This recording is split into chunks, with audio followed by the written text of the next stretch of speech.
Hello everyone, आप सभी लोगों का स्वागत है टीचिंग परीक्षा के आज के इस वीडियो में, जिसके अंदर में फ्रेंड्स हम लोग अब हमारे जो एक स्पेशल सीरीज है उसको एक कदम आगे बढ़ाएंगे।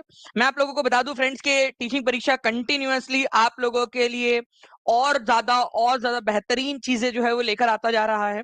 और उसी की कड़ी में हम लोग दिन रात मेहनत करके आप लोगों के लिए दो बहुत बड़ी वाली रिवॉल्यूशनरी अनाउंसमेंट्स करने वाले हैं। ठीक है, तो उसके लिए भी आप लोग दिल थाम के तैयार रहिए। इसके अलावा जो है फ्रेंड, जितने भी लोग हमारे साथ में यहाँ पर में जुड़ चुके हैं उन सभी लोगों का स्वागत है। मैं सबसे पहले तो उन 800 से ज्यादा लोगों का बहुत बहुत धन्यवाद करना चाहूंगा जिन्होंने फ्रेंड्स इस सेशन को, ठीक है, जो है स्टार्ट होते से ही लाइक कर दिया था। बहुत बहुत शुक्रिया आप सभी लोगों का फ्रेंड्स। ठीक है, और मैं आपको बता दूं कि कल जो है फ्रेंड्स आप लोगों के लिए एक बहुत बड़ी वाली अनाउंसमेंट होने वाली है, बिगेस्ट अनाउंसमेंट आप लोगों के लिए, जो रिवॉल्यूशन की तरह होगी। ठीक है, कल कल आप सभी लोग जो है फ्रेंड्स बिल्कुल तैयार रहेंगे। कल आप लोगों की बड़ी क्लास भी है, 1 बजे सभी लोग मौजूद रहेंगे, क्योंकि कल आप लोगों का कल जो क्लास है ना, पूरा हफ्ते भर में मैंने जितना भी पढ़ा है इंक्लूडिंग आज का भी, उसका पूरा रिवीजन रहेगा आप लोगों का। आपको पता है ना, मैंने पिछले हफ्ते आपसे प्रॉमिस किया था। मैंने प्रॉमिस किया था तो वो मैं प्रॉमिस पूरा निभाऊंगा आप लोगों का। मैंने कहा था आप लोगों से कि पिछले हफ्ते की अगर आप 2000 लाइक कर दोगे तो मैं आप लोगों के लिए अगले हफ्ते भी रिवीजन लूंगा। आपने कर दिया था और मैं अगले हफ्ते रिवीजन लेने वाला हूँ आप लोगों के, मतलब कल आप लोगों के लिए रिवीजन लेने वाला हूँ, पूरे हफ्ते भर की रिवीजन। तो जो भी बच्चा है, ठीक है,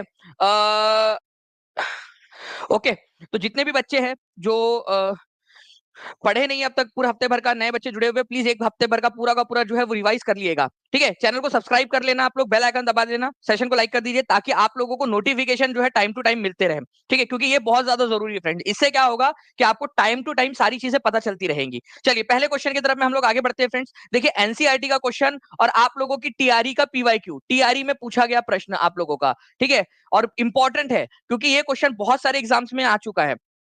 ठीक है, आप लोग देखिए यहाँ पर में ध्यान से इस क्वेश्चन को देखिए। ये क्वेश्चन में बोला गया है, एक कथन दिया गया है, the light has gone out of our lives, हमारे जीवन से प्रकाश चला गया, and there is darkness everywhere, और सारे जगह पे डार्कनेस है। The father of nation is no more, हमारे जो राष्ट्रपिता है वो अब नहीं रहे। महात्मा गांधी की मृत्यु पर ये शब्द किसने कहे थे, जल्दी से बताइए। और मैं टीम से रिक्वेस्ट करूंगा कि प्लीज एक क्वेश्चन जो है इसी प्रकार का कि किसने कहा था, ये क्वेश्चन आपका टीआरई 3 के री एग्जाम में भी आया था, वो क्वेश्चन को भी यहाँ पर में लगा दिया जाए ताकि दोनों को हम लोग साथ में ही करवा दे। तो 2-3 क्वेश्चन के बाद में वो क्वेश्चन भी हम लोग कर लेंगे। ठीक है, तो टीआरई 3 के एग्जाम के अंदर में क्वेश्चन आया था इसी प्रकार का, वो भी मैं आपको करवा देता हूँ। एंड बहुत बहुत शुक्रिया फ्रेंड्स आप लोगों का, इतने जल्दी आप लोगों ने जो है फ्रेंड 2.5 मिनट के अंदर में 1000 से ज्यादा जो है वो लोग हमारे साथ में जुड़ गए और 1000 से ज्यादा लाइक्स आप लोगों ने कर दिए। बहुत बहुत शुक्रिया दिल से आप लोगों का। तो फ्रेंड्स ये कथन जो था ये जवाहरलाल नेहरू का था। प्रूफ के साथ दिखाता हूं आप लोगों को। आप लोग देखिए फ्रेंड्स, ये एनसीईआरटी है आप लोगों की, एनसीईआरटी ओरिजिनल एनसीईआरटी। और आप लोग यहाँ पर में देख सकते हो कि आजादी के कितने महीने के अंदर अंदर में, मैं आप लोगों के लिए थोड़ा सा जूम कर देता हूँ। ठीक है, इसको आई होप फिर आप लोग यहाँ पर में बेहतर तरीके से इसको समझ भी पाओगे अगर ये जूम हो जाए हमारा। ठीक है, आजादी के कितने महीने के अंदर अंदर जो है वो महात्मा गांधी की मृत्यु हो गई थी। देखो 6 महीने के अंदर अंदर, ये एक इंपॉर्टेंट पॉइंट है आप लोगों का। देखिए एनसीईआरटी में दिया हुआ है 6 महीने के अंदर अंदर जो है महात्मा गांधी की मृत्यु हो गई थी इंडिपेंडेंस के बाद में। ठीक है, हमारा नेशन जो है फ्रेंड्स वो दुख में शोक में घिर चुका था, मॉर्निंग मतलब कि शोक में घिर चुका था। ठीक है, 30 जनवरी 1948 को, कौन सी तारीख थी वो, 30 जनवरी 1948 को महात्मा गांधी की जो है वो हत्या कर दी गई, किसके द्वारा, ठीक है, नाथूराम गोडसे के द्वारा। ठीक है, तो ये याद रखना है आप लोगों ने, नाथूराम गोडसे के द्वारा महात्मा गांधी की हत्या कर दी गई 30 जनवरी 1948 को, 6 महीने के अंदर अंदर आजादी के। गांधी जी केवल 6 महीने देख पाए लगभग हमारी आजादी के। ठीक है, उसके बाद में जो है फ्रेंड्स आप लोगों से बात करूं मैं यहाँ पर में, ठीक है, तो एक ऑल इंडिया रेडियो पर उसी दिन रात में जो पंडित जवाहरलाल नेहरू थे उस समय के प्रधानमंत्री, फ्रेंड्स एंड कॉमरेड्स, ठीक है, साथियों और सेनानियों, the light has gone out of our lives, हमारे जीवन से प्रकाश जा चुका है। ठीक है, और हर तरफ अंधेरा है। अवर बिलोव्ड लीडर, हमारे father of nation is no more, ये किसने कहा था, ये कहा था फ्रेंड्स पंडित जवाहरलाल नेहरू ने। और ये एनसीईआरटी की लाइन है, ये एनसीईआरटी का स्क्रीनशॉट है आप लोगों का, इसीलिए इंपॉर्टेंट हो जाता है। और वहीं से आप लोगों के एग्जाम में क्वेश्चन भी पूछा गया, आप लोग देख सकते हो यहाँ पर में। ठीक है, एनसीईआरटी आधारित प्रश्न आप लोगों का मैंने आपको दिखा दिया है। ठीक है, तो ये इसका याद रखेंगे आप लोग, पंडित जवाहरलाल नेहरू ने ये लाइन कही थी, बहुत सारे बार आ चुका है ये क्वेश्चन। नाउ फ्रेंड्स आप लोग देखिए यहाँ पर एक क्वेश्चन और है, इसको इंपॉर्टेंट मार्क करेंगे। देखिए आप लोगों को पता है फ्रेंड्स कि जब भी मैं इंपॉर्टेंट बोल देता हूँ तो कुछ ना कुछ उसके पीछे कारण होता है, कुछ अनुभव होते हैं, इसी वजह से आप लोगों को बता रहा हूँ। ठीक है, तो आप लोगों को बताना है इस क्वेश्चन का आंसर क्या होगा। ठीक है, 1200 के करीब बच्चे जुड़ चुके हैं फ्रेंड्स, 4.5 मिनट के अंदर में 1150 के करीब लाइक्स आपने कर दिए, बहुत बहुत शुक्रिया। ऐसे ही फ्रेंड्स आप लोग करते रहेंगे, ठीक है, तो मुझे भी बहुत ज्यादा खुशी होगी कि बच्चे जो है वो उसको रिस्पॉन्ड कर रहे हैं, जो भी हम मेहनत कर रहे हैं। तो धरातल से भूगर्भ की ओर जाने पर, मतलब कि आप लोग अभी जमीन पर खड़े हो, जमीन से नीचे की तरफ में आप जा रहे हो, तो हर कितने जो है फ्रेंड्स यहाँ पर में गहराई के ऊपर में आप लोगों को जो है तापमान बढ़ता हुआ दिखेगा, और कितना तापमान बढ़ता हुआ दिखेगा, ठीक है। तो पृथ्वी की धरातल से जो है केंद्र की तरफ आप जाते हो, नीचे की तरफ में जाते हो फ्रेंड्स, तो जो नॉर्मली टेम्परेचर है, हर 32 मीटर के ऊपर में 1 डिग्री सेल्सियस का तापमान आप लोगों का बढ़ता है, ठीक है। और ये प्रक्रिया कहां तक होती है? 8 किलोमीटर तक आप लोगों की होती है नीचे में, ठीक है। ओके, तो 8 किलोमीटर नीचे तक जाने तक जो है क्या होता है आप लोगों का, ठीक है, हर 32 मीटर नीचे जब आप जाओगे तो 1 डिग्री टेम्परेचर जो है आप लोगों का क्या होगा फ्रेंड्स, ठीक है, वृद्धि आप लोगों को देखने के लिए मिलेंगी, ठीक है। 1 डिग्री तापमान जो है वो आप लोगों का बढ़ जाता है हर 32 डिग्री गहराई के 32 मीटर गहराई में जाने के कारण, ठीक है। तो ये भी एक इंपॉर्टेंट पॉइंट है आप लोगों का। एक पॉइंट आप लोगों का बनता है, ऐसा ही एक पॉइंट एक और बनता है आप लोगों का, कितने मीटर ऊंचाई पर जाने पर 1 डिग्री सेल्सियस तापमान कम हो जाता है आपका? ये भी क्वेश्चन आप लोगों का बनता है, ठीक है। औसतन कितना मीटर ऊंचाई पर जाने पर आप लोगों का, तो वो भी मैं आप लोगों को बता देता हूं। तो 2 पॉइंट आप लोगों के बन जाएंगे, ठीक है। ध्यान रखना, आप लोग यहां नहीं लिखते, बट इधर साइड में लिख देते, ताकि आप लोगों के पास में ये अवेलेबल भी रहे, क्योंकि आपको पता है कि आपकी TRE 4 की कोर्स के अंदर में ये सारी की सारी PPTs भी अवेलेबल हो जाती है, तो वहां पर में ये अवेलेबल रहना चाहिए आप लोगों को, लिखा जो लिख रहा हूं मैं, ठीक है। तो आप लोगों ने अभी क्या सीखा? आपने सीखा कि हर 32 मीटर गहराई में जाने पर आपका 1 डिग्री सेल्सियस तापमान जो है वो बढ़ जाता है। और ये कब तक की प्रक्रिया है? 8 किलोमीटर तक की। ये भी थोड़ा सा अलग से याद रख लेना उसको, ओके। उसके बाद में जो है फ्रेंड्स, हर 165 मीटर ऊंचाई पर जाने पर आप लोगों का 1 डिग्री सेल्सियस तापमान जो है वो कम हो जाता है। क्या हो जाता है? कम हो जाता है। ये याद रखना है आप लोगों ने, ओके। ये भी एक इंपॉर्टेंट वाला पॉइंट है आप लोगों का, तो प्लीज ये भी पॉइंट याद रख लिया। हो सकता है कि मैं कल जो रिवीजन क्लास लेने वाला हूं आप लोगों की, संडे के दिन कल क्या 1 बजे, ठीक है, लाइव क्लास रहेंगी, पोल के साथ रहेंगी। आपने देखना है कि कितना आप लोगों ने सही किया है, ठीक है। तो ये वाला क्वेश्चन हो सकता है मैं कल आप लोगों से पूछ लूं, ठीक है। चलिए, ओके। चलिए, तो ये एक इंपॉर्टेंट वाला पॉइंट है आप लोगों का फ्रेंड्स, इंपॉर्टेंट, एग्जाम के अंदर में पूछ सकते हैं आप लोगों से, ठीक है। चलिए, तो हर 32 मीटर की गहराई में जाने पर 1 डिग्री सेल्सियस तापमान कम होगा, आप लोगों का ये याद रखेंगे। इंपॉर्टेंट वाला क्वेश्चन, एनसीईआरटी बेस्ड क्वेश्चन आप लोगों का, जिसको जो कि आपके यूपी टीजीटी पीजीटी के एग्जाम्स के अंदर में, ठीक है, DSSB के अंदर में, आपका जो है बीपीएससी के अंदर में, ठीक है, पूछा जा चुका क्वेश्चन। निम्नलिखित में से कौन सा गवर्नर जनरल था, ठीक है, वो कौन सा गवर्नर जनरल था जिसने कहा था, ठीक है, कि बहादुर शाह जफर जो है वो अंतिम मुगल सम्राट होंगे, उनके बाद में कोई भी मुगल सम्राट नहीं होगा, उनकी जब मृत्यु हो जाएंगी तो उनके वंशज जो है वो शासक नहीं कहलाएंगे, वो केवल प्रिंस कहलाएंगे, शासक की उपाधि नहीं दी जाएगी उनको, ठीक है। तो देखिए, दो लोग हुए थे फ्रेंड्स, एक था आपका लॉर्ड विलियम बेंटिक, उसने कहा था कि जब बहादुर शाह जफर की मृत्यु हो जाएगी, ठीक है, जब चचा मर जाएंगे, तो उनके बाद में उनके परिवार को लाल किले से बाहर निकाल दिया जाएगा, कहीं और रखा जाएगा, लाल किले पर अंग्रेज कब्जा कर लेंगे। ये कहा था लॉर्ड विलियम बेंटिक ने। फिर आया लॉर्ड कैनिंग, लॉर्ड कैनिंग ने उससे भी एक कदम आगे बढ़कर बात कही। उसने कहा कि जब चचा मर जाएंगे, बहादुर शाह जफर मर जाएंगे, तो उनके बाद में किसी भी उनके बच्चे को हम बादशाह नहीं मानेंगे, ठीक है, लाल किले से तो बाहर निकालेंगे ही निकालेंगे, वो तो लॉर्ड विलियम बेंटिक पहले ही बोल चुका था। अब जो है वो उनको बादशाह भी नहीं मानेंगे, मतलब बहादुर शाह जफर आखिरी मुगल बादशाह होंगे, उसके बाद में मुगल सल्तनत खत्म हो जाएंगी। तो ये घोषणा की थी लॉर्ड कैनिंग ने, ये याद रखना है आप लोगों ने, ठीक है। 1856 में लॉर्ड कैनिंग ने ये घोषणा की थी। तो आंसर इसका ऑप्शन नंबर बी हो जाएगा। 66% लोगों ने सही आंसर किया है फ्रेंड्स यहाँ पर में, ठीक है, ओके। तो गवर्नर जनरल कौन थे उस समय में? लॉर्ड कैनिंग थे। उन्होंने कहा था कि बहादुर शाह जफर आखिरी मुगल बादशाह होंगे।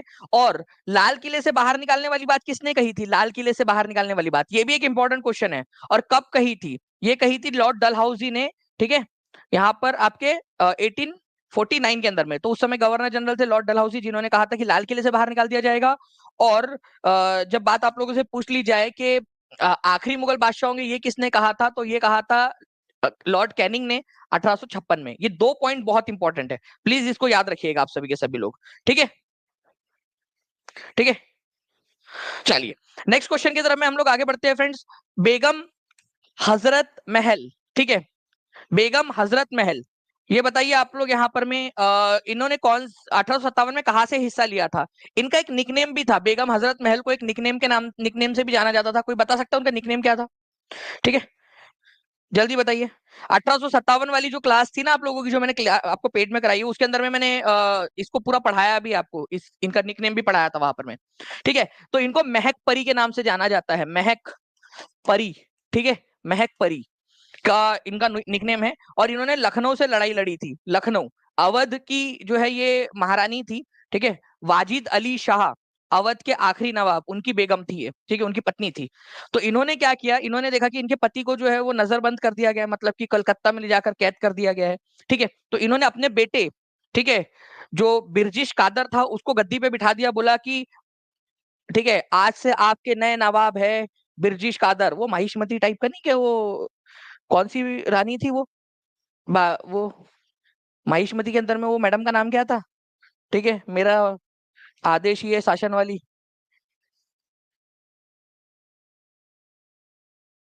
वो जो मैडम थी ना, उस टाइप की थी ये भी। ठीक है, ये खुद शासन कर रही थी अपने बेटे को, जो है वहां पर में रुद्रमा नहीं था यार उसका नाम। ठीक है, शिवगामी देवी, देवदासी कौन? ठीक है, शिवगामी देवी, ठीक है, शिवगामी देवी टाइप की। ठीक है, अपने बेटे को उन्होंने क्या किया, अपने 12 साल का बच्चा था उनका, बिरजिश कादर। ठीक है, बिरजिश कादर, बिरजिश, ठीक है, बिरजिश कादर नाम था उसका, उसको नवाब घोषित कर दिया और उसके बिहाफ पे खुद जो है शासन चलाने लगी। तो लखनऊ से लड़ रही थी ये, और वो लड़का क्या करेगा, वो छोटा सा बच्चा। ठीक है, चलिए, शिवगामी देवी टाइप की। तो ये थोड़ा सा आप लोगों को याद रखना है फ्रेंड्स। अपने जो है फ्रेंड्स 11-12 साल का, जो है 11 साल का हो चुका था, 12वां साल लग चुका था, 11-12-11, ठीक है, 11 to 12 ईयर्स का जो बेटा था उसका, उसको बिरजिश कादर को उन्होंने अवध की, ठीक है, सत्ता सौंप दी थी। तो 11-12 साल का उम्र का लड़का था ये, याद रखना है आप लोगों ने। ठीक है, चलिए, बेगम हजरत महल लड़ी थी, ठीक है, लखनऊ से। ओके, और कौन कहाँ से लड़ा था ये भी बहुत इंपॉर्टेंट है। बिहार से लड़े थे कुंवर सिंह और अमर सिंह, ठीक है। ओके, झांसी से लड़ी थी रानी लक्ष्मीबाई। इसके ऊपर में पूरे के पूरे क्वेश्चन हम लोग करने वाले हैं आगे जाकर।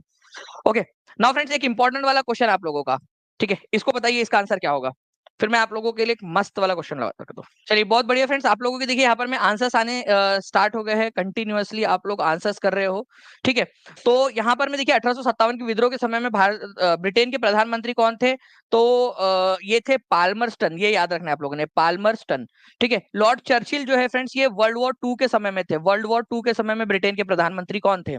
भारत की आजादी के समय, ठीक है, भारत की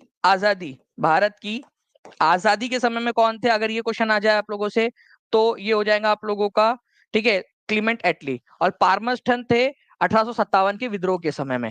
ठीक है, ये आप लोगों के लिए इंपॉर्टेंट हो जाता है। अच्छा, अब मैं आप लोगों से एक सवाल पूछता हूँ, मुझे ये बताइए आप लोग, ठीक है, कि भारत में गवर्नर जनरल कौन थे जिस समय में 1857 का युद्ध हुआ? ठीक है, एक क्वेश्चन आप लोगों से मैं ये पूछ रहा हूँ, आप लोग आंसर करोगे। ठीक है, एक क्वेश्चन का आंसर आप लोग करेंगे। 1857 का जो क्रांति हुई थी या युद्ध हुआ था, उस समय में भारत के, ठीक है, गवर्नर जनरल ऑफ इंडिया कौन थे? ठीक है, गवर्नर जनरल ऑफ इंडिया कौन थे, ये आप लोगों को आंसर करना है। बढ़िया, लेकिन आप लोग आंसर कर दीजिएगा। ठीक है, चलिए जल्दी जल्दी से, 1400 के करीब करीब बच्चों ने आंसर यहाँ पर मैं लाइक भी कर दिया है फ्रेंड्स। ठीक है, 1385 लाइक्स हो चुके हैं। जल्दी जल्दी से सेशन को लाइक एंड शेयर भी करते रहेंगे आप सभी लोग। ओके, नेक्स्ट क्वेश्चन की तरफ मैं आगे बढ़ने से पहले फ्रेंड्स, एक छोटा सा पॉइंट है बस मैं आप लोगों को बताना चाहूंगा। सुभाष चंद्र बोस के ऊपर में अक्सर क्वेश्चन पूछा जा रहा है। ठीक है, क्या मैं आप लोगों से फ्रेंड्स कंटिन्यूअसली कल जो है 4-5 क्वेश्चन जो भी सुभाष चंद्र बोस के ऊपर में पूछे गए सारे के सारे करवा दूं आप लोगों को? क्योंकि आपने देखा होगा हर एक टीआरई में अब तक जो है 4 बार हो गया टीआरई, अगर मैं री एग्जाम, एक लीक वाला और एक मैं आपको इसका पकड़ लूं, तो उसमें सभी के अंदर में कहीं ना कहीं आपको सुभाष चंद्र बोस देखने के लिए मिलते हैं। ठीक है, तो सुभाष चंद्र बोस के बारे में आपको ये याद रखना है कि उन्होंने 2 बार, ये वैसे मैंने इंडियन नेशनल कांग्रेस वाली जो क्लास है आप लोगों की टीचिंग परीक्षा के टीआरई 4 के ऐप के अंदर में, उसमें पूरा आपको कराया है, पूरा का पूरा इंडियन नेशनल कांग्रेस के सारे सेशंस करवाए हैं। उसी में से एक मैं आपको बता देता हूँ, सुभाष चंद्र बोस की अध्यक्षता जो है उन्होंने 1938 के अंदर में हरिपुरा में की थी। ठीक है, हरिपुरा के अंदर में। और सुभाष चंद्र बोस ने कहा था कि भाई रोमन लिपि का इस्तेमाल किया जाना चाहिए, एबीसीडी का इस्तेमाल किया जाना चाहिए हिंदी में लिखने के लिए। ठीक है, मतलब कि मैं ये जैसे नेहरू लिखूं, नेहरू के तहत, तो ऐसा लिखना चाहिए मैंने, नेहरू, ठीक है, नेहरू के तहत, तहत, ऐसा ऐसा लिखना चाहिए। मतलब ये देवनागरी की जगह पे हमने रोमन लिपि का इस्तेमाल करना चाहिए। ठीक है, इंग्लिश अल्फाबेट्स का इस्तेमाल करना चाहिए, ऐसा इन्होंने अध्यक्ष भाषण में कहा था। ठीक है, इसके अलावा जो है फ्रेंड्स, नेहरू उन्होंने लीडरशिप में राष्ट्रीय योजना समिति का भी गठन करवाया था। मतलब नेहरू और सुभाष चंद्र बोस बहुत अच्छे दोस्त थे, ठीक है। उसके बाद में 1939 आता है, यहाँ पर में पूरी की पूरी भसड़ मची। अब जो भी नए बच्चे हैं वो समझो, आप लोग ये भसड़ को समझो, ठीक है। क्या हुआ कि सुभाष चंद्र बोस जो है वो वापस से अध्यक्ष बनना चाहते थे, बट गांधी जी ने बोला कि नहीं, मैं नहीं बनने दूंगा, फिर से क्यों बनोगे तुम, ठीक है, दूसरों को भी मौका दो। तो गांधी जी के विरोध के कारण जो है उनको इस्तीफा देना पड़ा। अब देखो क्या हुआ था, ध्यान से समझना। गांधी जी बोले कि भाई मैं जो है ना इनको तो बनने नहीं दूंगा, मतलब कोई और बने। गांधी जी ने क्या किया, एक अपना उम्मीदवार खड़ा किया जिसका नाम था पट्टाभी सीतारामैया। ये बहुत ही इंपॉर्टेंट वाला क्वेश्चन है। ये क्वेश्चन बनता है एग्जाम के अंदर में कि 1939 में त्रिपुरी सेशन में, जो कि मध्य प्रदेश में होता, त्रिपुरा नहीं है ये, त्रिपुरी है। पट्टाभी सीतारामैया जो है वो खड़े हुए थे। कौन खड़ा हुआ था गांधी जी के बिहाफ में? गांधी जी का समर्थित उम्मीदवार कौन था?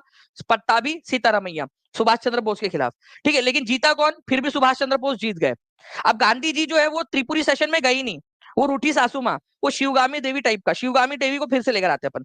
बाहुबली देखिए आप लोगों ने, उसमें क्या हुआ था, शिवगामी देवी जो है वो देवसेना के गोद भराई की रस्म में गई, ठीक है। यहाँ तो गांधी जी आई नहीं, ठीक है। वो लड़का नहीं होता कि मान लो कि आपने जो है, आपने और आपके पति ने जो है वो बिना मर्जी से शादी कर ली, ठीक है। तो वो सासू माँ थोड़े दिन नहीं के नाराज रहती, आपकी पहला पहला बच्चा हो रहा है, तो वो आती नहीं है, किसी को भिजवा देती है नाम के लिए बस, ठीक है। ननद को भिजवा देंगी या किसी को भिजवा देंगी, ठीक है, वो लेकर शगुन लेकर। तो वैसे ही गांधी जी आए भी नहीं इसके अंदर में, बोले कि यार मेरे मना करने के बाद में भी यार बोस तू खड़ा हो गया यार, ये यही दोस्ती, यही तुम्हारा प्यार, ठीक है। तो उन्होंने किसको भेजा था, ये क्वेश्चन बनता है एग्जाम के अंदर में, वेरी इंपॉर्टेंट। गांधी जी के, ठीक है, उन्होंने नहीं जाने का फैसला लिया, इसमें भाग नहीं लेने का फैसला लिया, और उन्होंने अपने प्रतिनिधि के तौर पे किसको भेजा था? चलो सभी लोग लिखेंगे जल्दी जल्दी से, ठीक है। बोले कि मैं नहीं आऊंगा करके, ठीक है। मेरी बात नहीं सुन रहे ना तुम लोग, मैं नहीं आता। तो बताओ गांधी जी ने किसको भेजा था अपने बिहाफ पर? ये बहुत इंपॉर्टेंट क्वेश्चन है। गोविंद वल्लभ पंत को भेजा था उन्होंने, ठीक है, त्रिपुरी सेशन में। फिर क्या हुआ, सुभाष चंद्र बोस को आया गुस्सा, यार ये क्या बात हो गई, ठीक है। एक तो तुम आए भी नहीं इधर में सेशन के अंदर में, तुमने गोविंद वल्लभ पंत को भेज दिया, तुमने मेरे खिलाफ उम्मीदवार उतार दिया, तुम लोग मेरे को जो है ट्रोलिंग कर रहे हो यहाँ पर में, ठीक है। अगर उस समय में यूट्यूब होता तो तुम लोग जो है वो तो सुभाष चंद्र बोस हाय हाय के नारे लगा देते। कुछ लोग पहले सुभाष चंद्र बोस की जय बोलते, और उसके बाद में कुछ भी गलत होता तो सुभाष चंद्र बोस हाय हाय, मतलब इतने देर के अंदर में तो वो भी नहीं पलटता यार, सिक्का भी इतनी स्पीड में टॉस करने पे नहीं पलटता जितनी स्पीड में बच्चों के कमेंट जो है वो पलट जाते हैं, ठीक है। तो एक आप लोग भी उसी समय उन्हीं को ट्रोल कर रहे होते, ठीक है, सुभाष चंद्र बोस को। तो सुभाष चंद्र बोस को आया गुस्सा, उन्होंने बोला एक काम करो, अध्यक्षता की लो तुम पिपुड़ी बनाओ अपने पास में रखो, मैं चला। उन्होंने इस्तीफा दे दिया त्रिपुरी सेशन के अंदर में, ठीक है। तो उन्होंने, ठीक है, इस्तीफा दे दिया, और उन्होंने बनाया एक नई पार्टी। उसका नाम मुझे बताइए जल्दी से, उन्होंने किस पार्टी का गठन किया? अब ये यहाँ पर में एक नया क्वेश्चन बन गया आप लोगों का, ठीक है। देखिए 1900 लोगों के करीब यहाँ पर में लाइक कर चुके हैं फ्रेंड्स, 1550 बच्चे यहाँ पर में 1900 बच्चों के करीब जुड़ चुके हैं, 1550 लाइक्स तो आप लोगों ने कर चुके हैं। जल्दी जल्दी से सेशन को और ज्यादा जहां भी फैला सकते हो, हर एक जगह पे शेयर कर देंगे। एक चीज आपसे चाहिए मुझे, अगर आपको लग रहा है मैं एनर्जी से पढ़ा रहा हूँ, एनर्जी आपके लिए दे रहा हूँ, एक जो है आप लोग क्या करेंगे जल्दी से, ठीक है, शेयर कर देंगे हर एक जगह पे, ठीक है। 2500 का टारगेट अचीव करना है कल हम लोगों ने, तो हर एक बच्चा जो है फ्रेंड्स कल लाइव आएगा, कल 2500 का टारगेट अचीव करना है हम लोगों ने लाइव का। तो उन्होंने 1939 के अंदर में, ठीक है, फॉरवर्ड ब्लॉक नाम की, फॉरवर्ड ब्लॉक, ठीक है, वर्ड ब्लॉक नाम से एक नई पार्टी बनाई, फॉरवर्ड ब्लॉक, ठीक है। इसका पहला अधिवेशन कहा हुआ था ये बता दीजिए, ये भी मैंने आप लोगों को फ्रेंड्स करवाया हुआ है अधिवेशन, ठीक है। पहला अधिवेशन इसका कहां पर में हुआ था? फर्स्ट वाला अधिवेशन, ठीक है, क्लास के अंदर में मैंने करवाया है, आप लोगों को हर एक चीज बताया है। तो जो भी बच्चे हैं टीआरई 4 के अंदर में एनरोल हो चुके हैं, प्लीज पढ़ना स्टार्ट कर दीजिए, क्योंकि अब लड़ाई यहाँ पर में टॉप 100 में आने की है, ठीक है। तो नागपुर के अंदर में हुआ था इसका पहला अधिवेशन फॉरवर्ड ब्लॉक का। तो ये सारी चीजें हैं। अब मैं इसके ऊपर में कल आपसे सवाल पूछूंगा, ठीक है। कल इसके ऊपर जो भी मैंने पढ़ाया है, कौन भेजा था गांधी जी ने, किसको भेजा था, ठीक है। जब इन्होंने इस्तीफा दे दिया तो उनके जगह पे कौन अध्यक्ष बने, ठीक है। तो जब इन्होंने इस्तीफा दे दिया तो उनके जगह पे अध्यक्ष बनाए गए राजेंद्र प्रसाद को। ये भी एक क्वेश्चन बनता है आपका। सुभाष चंद्र बोस के इस्तीफा देने के बाद में कौन अध्यक्ष बना था? ठीक है, राजेंद्र प्रसाद बने थे, ये भी याद रख लीजिए आप लोग, ठीक है। मोहम्मद आफ्ताब आलम जी, आप कोई सजेस्ट कर सकते हो तो प्लीज एक बार वो नंबर नीचे में जो नंबर चल रहा है ना उसके ऊपर में सजेस्ट कर दीजिएगा, ठीक है। आप जिसको भी चाहते हो, ठीक है, कनेक्ट कर लेंगे अपन उनसे। नाउ फ्रेंड्स अब देखिए यहाँ पर मैं इस क्वेश्चन का आंसर के लिए मैं केवल और केवल जो आप लोगों को 15 सेकंड का समय दूंगा, ठीक है। केवल और केवल 15 सेकंड का समय आप लोगों के पास में, जल्दी से बताइए इस क्वेश्चन का आंसर क्या होगा। जल्दी से बताइए इस पर्टिकुलर क्वेश्चन का आंसर क्या होने वाला है। ठीक है, केवल 9 सेकंड बचे आप लोगों के पास में। सुभाष चंद्र बोस ने भारतीय राष्ट्रीय कांग्रेस के त्रिपुरी अधिवेशन में किसको हराकर अध्यक्ष बने थे? ये टीआरई 1 का फीमेल का क्वेश्चन है फ्रेंड्स। खत्म हो गया आप लोगों का। 1 सेकंड मैंने कम कर दिया आप लोगों का, क्योंकि मेरे को लगता है कि 1 सेकंड आप लोग जो है बहुत प्रो हो चुके हो। आंसर इसका ऑप्शन नंबर ए हो जाएगा। 94% लोगों ने आंसर दिया है। 94% लोगों ने आंसर दिया भाई, कमाल हो गया है। ठीक है, चलिए तो आप देख सकते हो यहाँ पर में फ्रेंड्स, आप लोगों को ये सारी चीजें पढ़ाई हुई है। 1938 में किसकी अध्यक्षता में राष्ट्रीय योजना समिति का गठन किया गया था? फिर से टीआरई 1 का क्वेश्चन बता रहा हूँ, मेल का। आपको जो पढ़ा रहा हूँ ना, एक एक चीज फ्रेंड्स ये याद रखना है आप लोगों ने, काम की चीज है। मैं आप लोगों को दे रहा हूँ यहाँ पर मैं 15 सेकंड का समय। मैं चाहूंगा कि आप लोग जो है फ्रेंड्स इस क्वेश्चन का आंसर करें। देखिए, अध्यक्ष कौन थे 1938 में? ठीक है, किसकी अध्यक्षता में राष्ट्रीय योजना समिति का स्थापना की गई थी? ठीक है, तो किसकी अध्यक्षता में की गई थी? 1938 में अध्यक्ष थे, आईएनसी के अध्यक्ष थे, इंडियन नेशनल कांग्रेस के। इंडियन नेशनल कांग्रेस के अध्यक्ष थे सुभाष चंद्र बोस। लेकिन जो राष्ट्रीय योजना समिति बनी थी उसके अध्यक्ष किसको बनाया था उन्होंने? सुभाष चंद्र बोस ने ही बनाया था। उन्होंने बोला था कि सुभाष चंद्र बोस, ठीक है मेरे लाल, ठीक है जवाहरलाल, ठीक है मतलब मेरे जवाहरलाल, ठीक है तुम राष्ट्रीय योजना समिति के अध्यक्ष बनोगे। तो किसकी अध्यक्षता में राष्ट्रीय योजना समिति की स्थापना की गई थी? तो राष्ट्रीय योजना समिति की स्थापना की गई थी, ठीक है, जवाहरलाल नेहरू की अध्यक्षता में। Please point to be noted my Lord. यहां पर मैं पूछा क्या है आपसे? यहां पर मैं पूछा है कि 1938 में जो योजना समिति बनाई थी उसके अध्यक्ष कौन थे? ठीक है, ये नहीं बोला कि इंडियन नेशनल कांग्रेस के अध्यक्ष कौन थे। भाई बात आई समझ में आप लोगों के? इसीलिए ये क्वेश्चंस करना जरूरी है, और मैं आपको रिवाइज करवा करवा के याद करवा दूंगा। ठीक है, इंडियन नेशनल कांग्रेस के अध्यक्ष, अरे बाप रे। ठीक है, तो इंडियन नेशनल कांग्रेस के जो अध्यक्ष थे वो थे सुभाष चंद्र बोस। लेकिन राष्ट्रीय योजना समिति जो बनाई गई थी, ठीक है, उस समय अध्यक्ष थे जवाहरलाल, उसके अध्यक्ष थे जवाहरलाल नेहरू उस समिति के। यही तो सवाल आपसे पूछा गया, तो सी इज द आंसर। ठीक है, देखिए यहाँ पर में 1938 में कांग्रेस जो है उन्होंने क्या किया था, जब सुभाष चंद्र बोस अध्यक्ष थे तो नेहरू के चेयरमैनशिप के अंदर में, ठीक है, ये यहाँ पर में उन्होंने नेशनल प्लानिंग कमेटी का गठन किया था। देखिए एक और क्वेश्चन है, अब ये टफ क्वेश्चन है आपका। ठीक है, 1700 लाइक्स आप लोगों ने कर दिए फ्रेंड। जल्दी जल्दी से इस सेशन को भी आप लाइक एंड शेयर करते रहेंगे। ठीक है, बताइए किस एक्ट के द्वारा ईसाई मिशनरियों की गतिविधियों पर लगी रुकावटों को हटा दिया गया? ईसाई मिशनरियों की जो वो थी गतिविधियां। ईसाई मिशनरी मतलब क्या होता है? ईसाई मिशनरियों का मतलब होता है फ्रेंड्स, ठीक है, जो ईसाई धर्म का प्रचार प्रसार करने के लिए लोग होते हैं ना, जो क्रिश्चियनिटी का प्रचार प्रसार करते हैं उनको। तो एक एक्ट आया था जिसके अंदर में ये बोला गया कि ईसाई लोगों को भारत के अंदर में प्रचार प्रसार करने की पूरी अनुमति होगी। ठीक है, तो ये आप लोग बता दीजिए कि कौन से एक्ट के तहत किया गया था ये काम।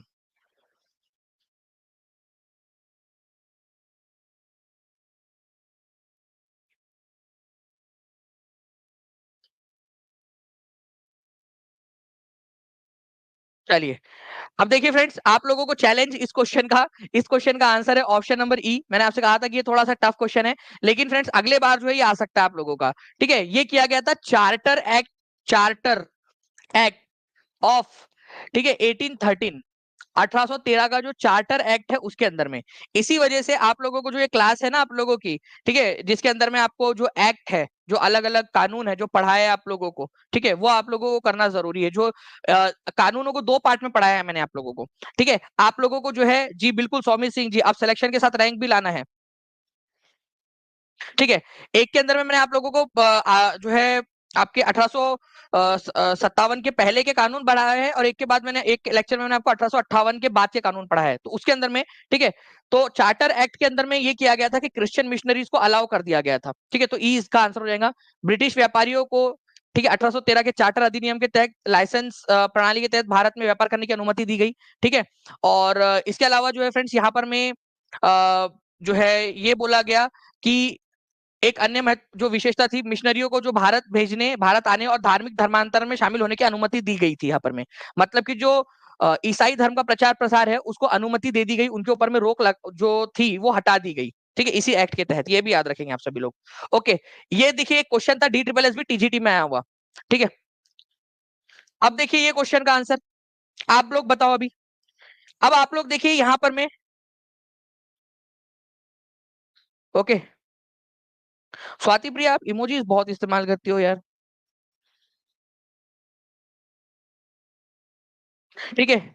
ये मोहम्मद जीशान जो है ये फूफा जी टाइप के लोग हैं। ये क्या बोल रहे हैं सुमित को कि अब जैसे सुमित ने यहाँ लिखा कि अब सिलेक्शन ही नहीं रैंक भी लेकर आना है, तो ये मोहम्मद जीशान जो है ये इनके घर की परवरिश कुछ इस तरीके से हुई है कि देखो तुम तो कर नहीं सकते तो क्या करो, दूसरों के जाके टांग अड़ाओ, दूसरों को डिमोटिवेट करो। जैसे कोई बच्चा सुमित जो है वो मेहनत कर रहा है बच्चा, ठीक है, वो अपने मोटिवेटेड है, वो और लोगों को मोटिवेट कर रहा है कि और करना है, ठीक है। तो जीशान आया यहाँ पर मैं, ठीक है, जैसे कि उसके संस्कार है कि भाई मेरे को ना टांग अड़ानी है, क्या करूं क्या करूं क्या करूं, कैसे डिमोटिवेट करूं सबको। एक काम करता हूँ, एक कमेंट देखता हूँ सुमित को कि सुमित एक काम कर, तू पहले सिलेक्शन तो ले ले, रैंक के बारे में बाद में सोचना, ठीक है। मतलब वो तो खुद का तो खुद तो डूबेगा ही, ठीक है, दूसरों को भी डुबाएगा, ठीक है। तो इस प्रकार के लोग हैं।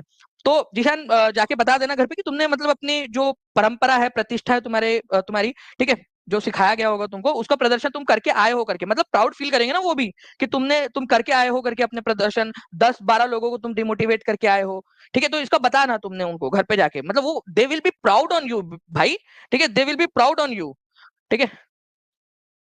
तो बड़ा पंगा नहीं लेना, ठीक है, don't under estimate Danish sir, ठीक है। चलिए, चार्टर अधिनियम 1813 के तहत जो है ये हुआ था, आप लोगों का ये याद रखना है आप सभी लोगों ने, ठीक है। चार्टर एक्ट 1813 के तहत, 1813 के तहत, और ये DSSS TGT का क्वेश्चन है, डायरेक्टली आप लोगों को दिखा दिया मैंने। ओके, चलिए, तो C is the correct answer. Now friends, अब देखिए एक और क्वेश्चन है आप लोगों को, रेगुलेटिंग एक्ट कब पास हुआ था, और ये इजी और इंपॉर्टेंट क्वेश्चन है, ठीक है, ये इजी क्वेश्चन है और प्लस इंपॉर्टेंट भी है, ठीक है, इजी प्लस इंपॉर्टेंट क्वेश्चन, ये क्वेश्चन छोड़ने का आप लोग रिस्क नहीं ले सकते, ठीक है। बताइए बताइए जल्दी से, रेगुलेटिंग एक्ट कब आया था आप लोगों का। तो रेगुलेटिंग एक्ट आया था फ्रेंड 1773 के अंदर में, 1773 के अंदर में। ये बहुत ही इंपॉर्टेंट वाला क्वेश्चन है, प्लीज इसको याद रखिएगा। देखिए एनसीईआरटी के अंदर में दिया हुआ है रेगुलेटिंग एक्ट, ठीक है। रेगुलेटिंग एक्ट जो है फ्रेंड्स ये ब्रिटेन की संसद के द्वारा बनाया गया भारत के लिए एक कानून था, ठीक है, 1773 में रेगुलेटिंग एक्ट के तहत, ठीक है। आपको बता दूं सर्वोच्च न्यायालय की स्थापना की गई थी कलकत्ता में, ठीक है। तो सुप्रीम कोर्ट कहां पर में बनाया गया था, रेगुलेटिंग एक्ट 1773 के तहत कलकत्ता में बनाया गया था, ठीक है। ये जो सुप्रीम कोर्ट था ना, ये ब्रिटिश मामलों को, ब्रिटिश जो कानून थे उसके अनुसार काम करता था। इसके अलावा एक और कोर्ट बनाया गया था जिसको सदर निजामत अदालत कहते थे, ठीक है। अपीलेट कोर्ट थी वो, मतलब निचली अदालतों को, फैसलों को वहां चुनौती दी जा सकती थी। सुप्रीम कोर्ट अलग काम करती थी, वो ब्रिटिश कानून के हिसाब से काम करती थी, और सदर निजामत अदालत जो थी वो भारतीय कानूनों के हिसाब से, जो भारत के अंदर में जो अलग अलग धर्म थे उनके कानूनों के हिसाब से काम करती थी, ठीक है। तो सदर निजामत अदालत की स्थापना भी रेगुलेटिंग एक्ट के तहत की गई थी कलकत्ता के अंदर में। पहले इसको कलकत्ता में स्थापित किया गया था, बाद में मुर्शिदाबाद इसको शिफ्ट कर दिया गया, सदर निजामत अदालत। तो सुप्रीम कोर्ट जो है वो ब्रिटिश कानूनों के हिसाब से फैसला सुनाती थी, ठीक है। और जो सदर निजामत अदालत थी वो भारतीय लोगों के लिए थी और भारतीय कानूनों के हिसाब से फैसला सुनाती थी, ठीक है। तो दोनों अलग अलग है, इंटरफेयर नहीं करती थी दोनों एक दूसरे के मामले में, ठीक है। दोनों अपने मामले में बड़ी बड़ी कोर्ट थी, सुप्रीम कोर्ट ब्रिटिश कानून के लिए सबसे बड़ी कोर्ट, और भारतीय जो लोगों के धार्मिक मामले है, क्रिमिनल मामले है वगैरह, ठीक है, तो उसके लिए सबसे बड़ी कोर्ट सदर निजामत अदालत थी, वो भी कलकत्ता में की गई थी, ठीक है। ओके, चलिए। नाउ फ्रेंड्स, रेगुलेटिंग एक्ट किस वर्ष पारित किया गया था, बीपीएससी 2015 का क्वेश्चन देखिए आप लोग, वहीं से जो है आप लोगों को उठाया था इस क्वेश्चन को डायरेक्टली इन्होंने। 2100 बच्चे यहाँ पर जुड़ चुके हैं, 1800 प्लस लाइक्स आपने कर दिए फ्रेंड्स। जल्दी जल्दी से सेशन को जहां भी शेयर कर सकते जल्दी से शेयर कर देंगे। मैं आप लोगों से एक रिक्वेस्ट करूंगा फ्रेंड्स की आप लोगों को अगर लग रहा है कि यार आपके लिए मेहनत की जा रही है, आप लोगों को कुछ मिल रहा है, तो एक बार शेयर जरूर कर दो, हर एक जगह पे, टेलीग्राम पे, फेसबुक पे, इंस्टाग्राम पे, अपने दोस्तों को शेयर कर दो, अपने व्हाट्सएप के इस पे लगा दीजिए आप लोग स्टेटस के ऊपर में, ठीक है। जहां जहां भी जिस जिस भी ग्रुप में हो टेलीग्राम के अंदर में, वहां वहां शेयर कर दीजिए जल्दी जल्दी से। तो रेगुलेटिंग एक्ट जो है आप लोगों का आंसर होगा, और अब आंसर दिया है 94% लोगों ने, ठीक है। तो आप देखिए आप लोगों की प्रैक्टिस होती जा रही है अभी। नाउ एक और क्वेश्चन, ठीक है। वर्ष 1773 में ब्रिटिश संसद द्वारा मुख्य रूप से बंगाल में ईस्ट इंडिया कंपनी के क्षेत्रों को नियंत्रित करने के लिए कौन सा अधिनियम पारित किया गया था। गवर्नमेंट ऑफ इंडिया एक्ट था वो, इंडियन काउंसिल एक्ट था, चार्टर एक्ट था, या रेगुलेटिंग एक्ट था। अरे जो 1773 में आया था वो क्या था आपका, ठीक है, बताइए जल्दी जल्दी से। कल आपकी बहुत बड़ी वाली क्लास है, ये याद रखना है आप सभी लोगों ने फ्रेंड्स, ठीक है। कल की जो क्लास रहेगी उसके अंदर में मैं पूरा हफ्ते भर का रिवीजन कराऊंगा। तो revision is the key to success, ये याद रखेंगे आप लोग, रिवीजन करना है आप लोगों ने, ठीक है। रिवीजन बहुत ज्यादा जरूरी है। तो रिवीजन के लिए कल सभी बच्चे आ जाएंगे, और 2500 लाइक्स का टारगेट है हमारा, लाइव का टारगेट है हमारा कल का, तो सभी लोग जल्दी जल्दी से आ जाना। 1 बजे स्टार्ट होती है। तो रेगुलेटिंग एक्ट था, रेगुलेटिंग एक्ट ऑफ 1773, ठीक है। नाउ राज्यसभा का कार्यकाल क्या है, अब इस क्वेश्चन का आंसर हर एक बच्चा करेगा जल्दी जल्दी से, बताइए। 1 बजे डॉट, 1 बजे कल, ठीक है, बताइए जल्दी से। ओके। काउंसिल ऑफ स्टेट का मतलब ही क्या होता है? राज्यसभा। ये भी याद रखना है, कई बार होता है कि हिंदी में भी काउंसिल ऑफ स्टेट ही लिख के आ जाता है। तो काउंसिल ऑफ स्टेट का कार्यकाल कितना होता है? राज्यसभा का कार्यकाल। तो राज्यसभा का जो कार्यकाल है फ्रेंड्स, ये याद रखेंगे आप सभी लोग, ठीक है। ये होता है आप लोगों का, ठीक है, उपयुक्त में से कोई नहीं। क्यों? क्योंकि राज्यसभा का कोई कार्यकाल नहीं होता, राज्यसभा के सदस्यों का कार्यकाल होता है। जितने भी लोगों ने 6 वर्ष लगाया है उनका गलत है, जो आंसर ई लगा रहे हैं वो लोग सही है। देखिए, राज्यसभा का कितना कार्यकाल होता है, तो राज्यसभा जो है फ्रेंड्स, यहाँ पर मैं आंसर आप लोगों का होगा, यहाँ पर मैं ऑप्शन नंबर सी, ठीक है, ये एक स्थायी सदन है, इट्स अ परमानेंट चेंबर, ठीक है, सी इसका आंसर होगा, क्योंकि यहाँ पर मैं परमानेंट दिया हुआ है, क्योंकि ये लगातार चलता रहता है, कभी भी ये खत्म नहीं होता। हर 2 साल में क्या होता है, इसके पुराने मेंबर रिटायर होते हैं और उनके जगह पे नए आ जाते हैं, ठीक है, सी आंसर होगा। ओके, चलिए, अब आप लोगों को आवाज आ रही होगी फ्रेंड्स, यहाँ पर मैं देखिए कि परमानेंट जो चेंबर है आप लोगों का, ठीक है, ये परमानेंट चेंबर है, मतलब एक स्थायी सदन है जो कंटिन्यूअस चलता रहता है, इसमें कभी भी जो है वो आप लोगों को डिसकंटिन्यूटी नहीं मिलेंगी, ठीक है। 1952 में बना था, तब से लेकर अब तक लगातार निरंतर वही वाला सदन चल रहा है। हर 2 साल के अंदर में, ठीक है, 2/3 सदस्य रिटायर होते हैं और उनकी जगह पे नए वाले आ जाते हैं। तो राज्यसभा के मेंबर का कार्यकाल, जो सदस्य, उनका कार्यकाल 6 साल का है, लेकिन राज्यसभा का कोई कार्यकाल नहीं होता है, ठीक है। राज्यसभा के सदस्यों का कार्यकाल 6 वर्ष का होता है, ये याद रखना है आप लोगों ने, ठीक है।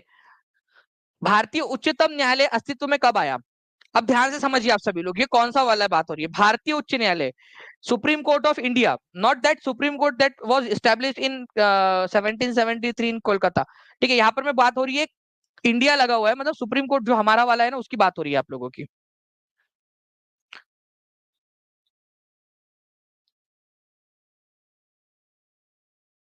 बताइए इसका आंसर क्या होगा आप लोगों का? और कल 1 बजे आप लोगों की क्लास है, सभी को पता है ना?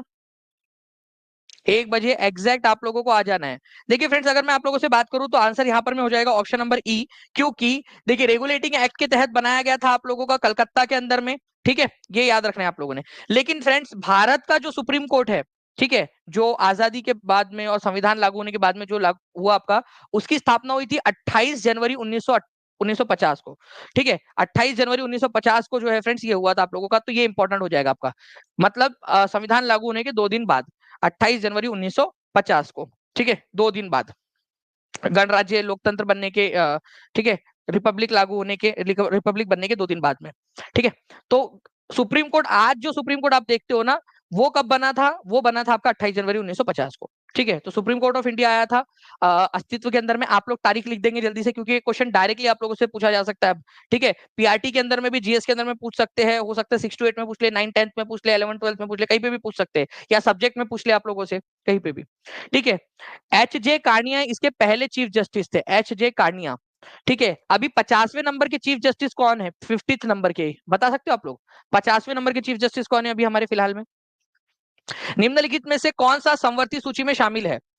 देखिए, हमारे भारत के संविधान के अंदर में जो 7th जो हमारी जो है ना सूची है, 7वें नंबर की अनुसूची, उसमें 3 हिस्सों में काम को बांटा गया है, ठीक है, 3 हिस्सों के अंदर में। उनमें से पहली सूची है यूनियन, मतलब केंद्र सरकार के काम, दूसरी वाली है राज्य सूची, राज्य सरकार के काम, और तीसरी सूची है संवर्ती सूची, कॉन्करेंट लिस्ट, जिसमें दोनों कानून बना सकते हैं, केंद्र सरकार और राज्य सरकार। तो आप इनमें से कौन सा वाला है? तो देखिए फ्रेंड्स, जो फॉरेस्ट है ना, पहले राज्य की सूची में आता था, जंगल, अब इसको कॉन्करेंट की लिस्ट में डाल दिया गया, कॉन्करेंट लिस्ट में डाल दिया गया इसको, ठीक है। तो ए आप लोगों का जो है फ्रेंड्स, ये हो जाएगा आपका कॉन्करेंट लिस्ट के अंदर में। पहले ये आपका राज्य की सूची में हुआ करता था। तो आप देखिए, यूनियन लिस्ट, ठीक है, स्टेट लिस्ट और कॉन्करेंट लिस्ट। कॉन्करेंट लिस्ट का कंसेप्ट हमने कौन से देश से उधार लिया है, ये भी पूछा जा सकता है, कौन सा देश है जिससे उधार लिया है हम लोगों ने कॉन्करेंट लिस्ट का कंसेप्ट, ठीक है, पूछ सकते हैं, ये क्वेश्चन डायरेक्टली बनेगा आप लोगों का। 2200 के करीब लोग देख रहे हैं फ्रेंड्स, 1958 लाइक्स भी हो चुके हैं, ठीक है। तो फॉरेस्ट और एजुकेशन पहले ये स्टेट लिस्ट में आते थे। कौन सा संविधान संशोधन था जिसके जरिए इसमें डाला गया? एक और क्वेश्चन, एक नंबर और जोड़ लीजिए आप लोग आपके हिस्से में, ठीक है। कौन सा संविधान संशोधन था जिसके जरिए किया गया? तो 2 एक्स्ट्रा पॉइंट बता रहा हूं मैं आपको। कॉन्करेंट लिस्ट जो है आपकी ऑस्ट्रेलिया से ली गई है, ऑस्ट्रेलिया से, ठीक है। और उसके बाद में यहां पर में आप लोगों ने याद रखना है, ठीक है, वो था 42वां, ठीक है, आपका 42nd कॉन्स्टिट्यूशनल अमेंडमेंट एक्ट, ठीक है, 1976, जिसके तहत स्टेट लिस्ट से निकालकर उसको कॉन्करेंट में डाल दिया गया, दोनों को, एजुकेशन और फॉरेस्ट दोनों को। तो ये भी आप लोगों के लिए इंपॉर्टेंट पॉइंट बन जाता है, ठीक है। दोनों के दोनों बहुत ज्यादा इंपॉर्टेंट पॉइंट है आप लोगों के। ऑस्ट्रेलिया से लिया गया है, ठीक है, और एजुकेशन और फॉरेस्ट कॉन्करेंट लिस्ट में है, पहले वो स्टेट लिस्ट में हुआ करते थे 1976 में, इनको इधर डाल दिया गया, ठीक है। नाउ फ्रेंड्स, एक और क्वेश्चन आप लोगों का, मौलिक कर्तव्यों को किस समिति की सिफारिश पर संविधान में जोड़ा गया और कौन से संविधान संशोधन से जोड़ा गया ये भी बता देंगे। मौलिक कर्तव्य, फंडामेंटल ड्यूटीज। देखिए फंडामेंटल ड्यूटीज क्या होती है ये समझो आप लोग। आप लोगों के पास में फंडामेंटल राइट्स है, कुछ मूलभूत अधिकार है आप लोगों के, ठीक है, मूलभूत अधिकार है, और इन अधिकारों के अलावा आपके पास में कुछ कर्तव्य भी होने चाहिए, आपकी कुछ ड्यूटीज भी होनी चाहिए। जैसे आप लोगों के पास में ये अधिकार है, आप लोग लेक्चर देख रहे हो, लेकिन आपका कर्तव्य भी बनता है कि आप लोग भी इस लेक्चर के अंदर में जो है अपना अपना योगदान दे, ठीक है। तो अगर आप योगदान दे रहे हो तो मतलब आप अपनी ड्यूटी निभा रहे हो। तो फ्रेंड्स जो है यहाँ पर में स्वर्ण सिंह समिति थी, जिसके रिकमेंडेशन के आधार पर, ठीक है, ये संविधान के अंदर में जोड़ा गया था। And thank you very much for 2000 plus likes friends, आप सभी लोगों का बहुत बहुत शुक्रिया। मतलब आप लोग जो है अपनी ड्यूटी भी निभाते हो, ठीक है, केवल लेने में विश्वास नहीं रखते हो, देने में भी विश्वास रखते हो। तो स्वर्ण सिंह समिति, ठीक है, इसके अनुसार 42nd संविधान संशोधन के जरिए, ठीक है, 1976 के अंदर में जोड़ा गया था। उस समय भारत की प्रधानमंत्री कौन थी? 42nd संविधान संशोधन के जरिए पीएम कौन था? क्योंकि अब ये भी क्वेश्चन पूछा जाने लगा है आप लोगों से, याद है ना? अभी 90 जो है 73rd और 74th संविधान संशोधन के समय में कौन था? ये क्वेश्चन आया था आप लोगों से, ठीक है। आया था कि नहीं आया था क्वेश्चन आप लोगों का?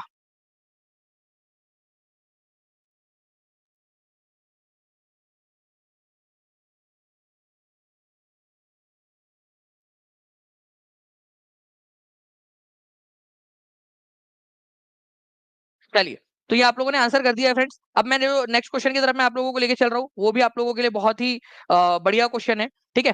देखिए पहले जो है फ्रेंड 10 फंडामेंटल राइट्स हुआ करते थे, एक बाद में जोड़ा गया आप लोगों का, ठीक है। अगर आप लोग कहोगे तो जैसे मैंने पेड के अंदर में पूरा फंडामेंटल ड्यूटीज आपको पूरा बेसिक से लेकर एडवांस तक पढ़ाया है, और पूरी 11 फंडामेंटल ड्यूटीज याद भी करवाई है, ठीक है। आप लोग कहोगे तो मैं आपको भी याद करवा दूंगा यहाँ पर में, ठीक है। तो 42nd कॉन्स्टिट्यूशनल अमेंडमेंट एक्ट 1976 के अंदर में आया था। उस समय में प्रधानमंत्री थी इंदिरा गांधी। वेरी गुड, बहुत बढ़िया, ठीक है। 2100 प्लस लाइक्स आप लोगों ने कर दिए, बहुत बहुत शुक्रिया आप सभी लोगों का फ्रेंड्स। अब देखिए 15 मार्च 2024 को टीआरई का लीक जो पेपर है उसके अंदर में पूछा गया प्रश्न, देखते कितने लोग इसका आंसर कर पाते हैं, ठीक है। ये इंटरेस्टिंग क्वेश्चन है, बताइए। फिर मैं आप लोगों को जो है ना बाकी की चीजें भी, अगर आप लोग कहोगे तो मैं बाकी की चीजें भी आप लोगों के लिए करवा देता हूँ, ठीक है। पहले 2200 यहाँ पर मैं लाइक जल्दी से कर देंगे आप सभी लोग, ताकि फिर मुझे भी मोटिवेशन मिले कि यार बाकी के जो पार्टीज है वो भी करवा दूं आपको मैं। लेकिन एक शर्त है कि अगर मैं कराऊंगा तो फिर कल टेस्ट में क्वेश्चन भी पूछूंगा इसके ऊपर में, आपको तैयार होकर आना पड़ेगा। मतलब गर्ल्स, मैं तैयार होके मतलब लिटरली मेकअप वुकअप करके आने के लिए नहीं बोल रहा, तैयार होके मतलब इसकी तैयारी करके आना पड़ेगा, ठीक है। चलिए, तो राष्ट्रीय जनता दल अगर हम लोग बात करें फ्रेंड्स, इसकी स्थापना कब हुई थी? तो राष्ट्रीय जनता दल की स्थापना हुई थी 1997 के अंदर में, ठीक है। राष्ट्रीय जनता दल, तो यहाँ पर मैं आपका आंसर ऑप्शन बस ये हो जाएगा, पार्टी राष्ट्रीय जनता दल जो है ये पार्टी की स्थापना 1997 के अंदर में हुई थी लालू प्रसाद यादव के द्वारा, ठीक है। चलिए, अब देखिए फ्रेंड्स, आपको पता है कि 6 जो है आप लोगों की क्या है, नेशनल पार्टीज है। तो राष्ट्रीय पार्टी, नेशनल पार्टीज की संख्या कितनी है ये आप लोगों को बताना है, ठीक है। तो राष्ट्रीय पार्टीज की संख्या कितनी है? तो 6 है। ये बहुत क्वेश्चन है आप लोगों का, ठीक है, ओके। 6 है इसका नंबर, ये एक इंपॉर्टेंट पॉइंट आप लोगों का बनता है। एक नंबर यहाँ पर में आप लोगों को मिल सकता है फ्रेंड्स, एक नंबर मिल सकता है। कुल राष्ट्रीय दल कितने हैं? 6 है। कौन कौन से हैं? भारतीय राष्ट्रीय कांग्रेस, भारतीय जनता दल, बहुजन Samaj party, Bharatiya communist party, national people's party, Aam Aadmi party, ठीक है। कितने लोग चाहते हैं इनके बारे में मैं बता दूं आप लोगों को? अगर मैं बताऊंगा तो आप लोगों को कंट्रीब्यूट करना है मेरे साथ साथ में, ठीक है। चलिए, मेरे साथ साथ में बताइए, भारतीय राष्ट्रीय कांग्रेस की स्थापना कब हुई थी? सभी लोग जल्दी जल्दी से एक एक करके बता दे, 1 2 3 4 आंसर करते जाएंगे आप लोग। 1885 के अंदर में, ठीक है। भारतीय जनता पार्टी, ठीक है, बीजेपी की स्थापना कब हुई थी? बीजेपी की स्थापना हुई थी आप लोगों की फ्रेंड्स 1980 के अंदर में। ये अपने आप में एक नंबर का क्वेश्चन आप लोगों से पूछा जा चुका है, ठीक है। अब बात आती है बीएसपी की, ये भी क्वेश्चन आ चुका है। 1984 में हुई थी बीएसपी की स्थापना, भारतीय, ठीक है, बहुजन समाज पार्टी जो है उसकी स्थापना हुई थी 1984 के अंदर में। अब देखिए फ्रेंड्स, ये है आप लोगों की एक हुई थी communist party of India, communist party of India, इसकी स्थापना हुई थी 1925 में, ठीक है। उससे टूटकर बनी आप लोगों की कम्युनिस्ट पार्टी, ठीक है, भारतीय कम्युनिस्ट पार्टी मार्क्सवादी, CPIM बोलते हैं उसको, और उसकी स्थापना हुई थी आप लोगों की, ठीक है, 1964 के अंदर में। ये अपने आप में एक इंपॉर्टेंट क्वेश्चन है, कब हुई थी? 1964 के अंदर में हुई थी, ठीक है, 64 में, ठीक है, 1964 के अंदर में, इस तरीके से, ठीक है। तो कम्युनिस्ट पार्टी ऑफ इंडिया मार्क्सवादी, एम की स्थापना 1964 में। ये क्वेश्चन बनता है, देखिए आप लोगों को डायरेक्टली जो है ना आपके एग्जाम में आने वाला एक नंबर बढ़ा के आपका सिलेक्शन वाली क्लास है आप लोगों की डायरेक्टली, ठीक है। एक है नेशनल पीपल्स पार्टी आप लोगों की, NPP, ठीक है, नेशनल पीपल्स पार्टी, इसकी स्थापना कब हुई थी अगर ये क्वेश्चन आ जाए तो 2013 के अंदर में हुई थी। और आम आदमी पार्टी की स्थापना हुई थी 2012 के अंदर में।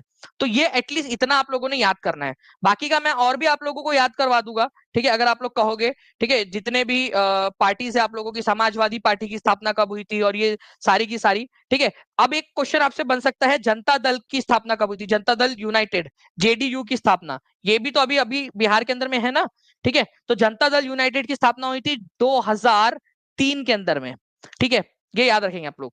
जनता दल यूनाइटेड की स्थापना हुई थी 2003 के अंदर में, ठीक है। एक और है आपका समाजवादी पार्टी, समाजवादी पार्टी की स्थापना मुलायम सिंह के द्वारा 1992 में की गई थी, ठीक है। ऑल इंडिया तृणमूल कांग्रेस, ममता बनर्जी, ठीक है, दीदी, ओके, तो इसकी स्थापना हुई थी 1998 के अंदर में। तो ये भी पॉइंट्स है आप लोगों के, प्लीज इसको याद रख लीजिएगा आप लोग, अगर आप लोग चाहते हो कि इसको करवा दिया जाए आप लोगों का, तो मैं कल इसके ऊपर में बेस्ट क्वेश्चंस आपसे पूछूंगा, ठीक है। और जैसे कि आप लोगों ने मुझसे प्रॉमिस किया था, ठीक है, मैंने आपसे ले लिया था प्रॉमिस, मतलब, ठीक है, कि अगर 2200 लाइक्स आप लोगों ने कर दिए तो कल मैं आप लोगों से जरूर इसके बारे में पूछूंगा। तो आप लोगों ने जो है फ्रेंड 2200 प्लस लाइक्स यहाँ पर में कर दिए, बहुत बहुत शुक्रिया आप लोगों का, ठीक है। तो मैं आप लोगों को जो है इसके ऊपर में कल कल इसके ऊपर में भी सवाल पूछूंगा, जितने भी क्वेश्चंस बन सकते हैं आप लोगों के इसके ऊपर में भी, ठीक है। चलिए आगे बढ़ते हैं हम लोग यहाँ पर में फ्रेंड्स। अब इस क्वेश्चन का आंसर हर एक बच्चा जल्दी जल्दी से करेगा, ठीक है, जल्दी जल्दी से बताइए आप सभी लोग। भारतीय जनता पार्टी की स्थापना कब हुई थी? TRE 2 का प्रश्न है ये, जल्दी जल्दी से हर एक बच्चा जल्दी से आंसर करेगा। भारतीय जनता पार्टी की स्थापना हुई थी 1980 के अंदर में, ठीक है। 87% लोगों ने आंसर सही दिया है, ठीक है। उसके बाद में जो है फ्रेंड्स, भारतीय कम्युनिस्ट पार्टी मार्क्सवादी, ठीक है, communist party of India Marxist, ये हमारी नेशनल पार्टी है, राष्ट्रीय स्तर की पार्टी है, इसका गठन कब हुआ था ये भी बता देंगे आप लोग। एक बार शेयर भी कर दो यार, जितने लोग देख रहे हैं जहां भी शेयर कर सकते शेयर करते रहेंगे। और जो भी लोग हैं जो टीचिंग परीक्षा के साथ कोर्सेस में जुड़ना चाहते हैं, वो लोग नीचे में जो नंबर चल रहा है 7611101101 9697888844, उस पर कॉल या फिर व्हाट्सएप कर सकते हैं, टीम आपकी मदद कर देंगी, ठीक है। चलिए, तो फ्रेंड्स आंसर हो जाएगा 1964 के अंदर में, ठीक है। तो 1964 के अंदर में communist party of India Marxist की स्थापना हुई थी, ओके। नाउ फ्रेंड्स, अब इस क्वेश्चन का आंसर जिसने लगा डाला उसकी लाइफ झींगा लाला। ये क्वेश्चन 69 बीपीएससी का क्वेश्चन है, देख लीजिए आप लोग। और ये टीचिंग परीक्षा के ऐप के ऊपर में आपको प्रीमियम ई बुक के ऊपर में सारे क्वेश्चंस अवेलेबल है। जितने भी बच्चे जिन्होंने TRE 4 के अंदर में एनरोल किया है उन सबको ई बुक्स मिल चुकी है, ठीक है। और उस ई बुक के अंदर में ये क्वेश्चन अवेलेबल है आपका, ये सारे क्वेश्चंस अवेलेबल है, ओके।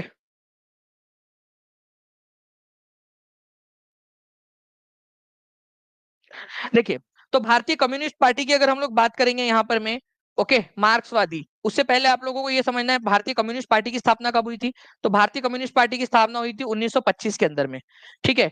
और भारतीय कम्युनिस्ट पार्टी मार्क्सवादी जो कि नेशनल पार्टी आपकी, उसकी स्थापना हुई थी 1964 के अंदर में, ठीक है। तो एक ही जोड़ी लगेंगी 1 के साथ, बी की जोड़ी लगेंगी 3 के साथ, 1 3 1 3 एक ही जगह पे दिया हुआ है आप लोगों का, 1 3।